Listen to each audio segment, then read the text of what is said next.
আজি এখন নতুন কচু বাৰীলৈ আহিছোঁ আমি। এইবিলাক দেখিছে কিমান সুন্দৰকৈ কচু হৈছে।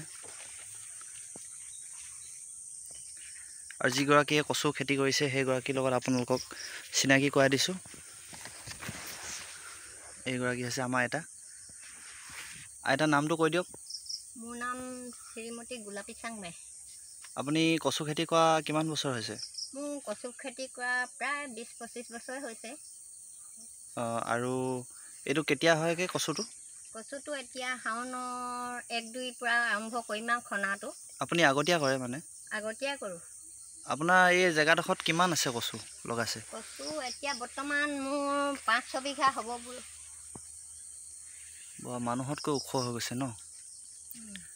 আপুনি ইয়াত কচু খেতি কৰোঁতে কি কি সাৰ প্ৰয়োগ কৰিছে? সাৰ মানে মই স্লাইড ইউৰিয়া দিওঁ খুব কম পৰিমাণে, মাজে সময়ে ব্ৰইলাৰ গুৰটো দিওঁ। আপোনাৰ বেপাৰীৰ কাৰণে কোনো অসুবিধা পায় নেকি? অসুবিধা নহয়। বেপাৰী আপোনাৰ ঘৰৰ পৰা লৈ যায়হি? লৈ যায়হি। আপুনি এই কচু খেতি কৰাৰ পিছত আকৌ কি খেতি কৰিম বুলি ভাবিছে? মই ৰঙালাও, লাই, মূলা প্ৰতিটো খেতিয়ে কৰিম বুলিয়ে ভাবি আছোঁ মনত। হয়, সেইবিলাকৰ কাৰণে বেপাৰী ঘৰৰ পৰাই লৈ যায়হি? ঘৰৰ পৰাই লৈ যায়হি। আপোনাৰ লগত কিমানজন কৰ্মৰ হৈ আছে মানুহ? মোৰ লগত কৰ্ম মানে ৰেগুলাৰ 2-3জন থাকেই। তাৰ উপৰিও মই সময় সাপেক্ষে 15জন 10জন নিয়োগ কৰা হয় আৰু। হয়, আপোনালোকে এই কচুটো নিজৰ ঘৰৰে টেপু ৰাখেনে নে কিনি আনে? এইটো মই টেপুটো ঘৰৰে ৰাখোঁ। ঘৰত ৰাখে। এইফালে দেখিছে কিমান সুন্দৰ কচু খেতি হৈছে।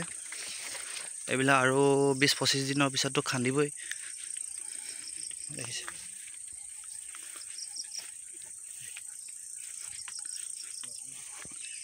এগৰাকী মহিলাই ইমান খেতি কৰিবলৈ আগ্ৰহ হৈছে আৰু আগবাঢ়ি আছে, খেতি কৰিয়ে আছে তেওঁ। ঠিক তেনেকৈ আমি যদি চবেই যদি খেতি কৰোঁ তেনেহ'লে খেতি কৰিয়ে আমাৰ জীৱনটো সুন্দৰকৈ আগবাঢ়ি যাব পাৰে। আৰু আপোনালোকে খেতিটো সদায় তলৰ বুলি নাভাবিব, সদায় খেতিটো ওপৰত বুলি ভাবিব। কাৰণ খেতিয়কে খেতি কৰিলেহে আমি সকলোৱে খাবলৈ পাম। ধন্যবাদ।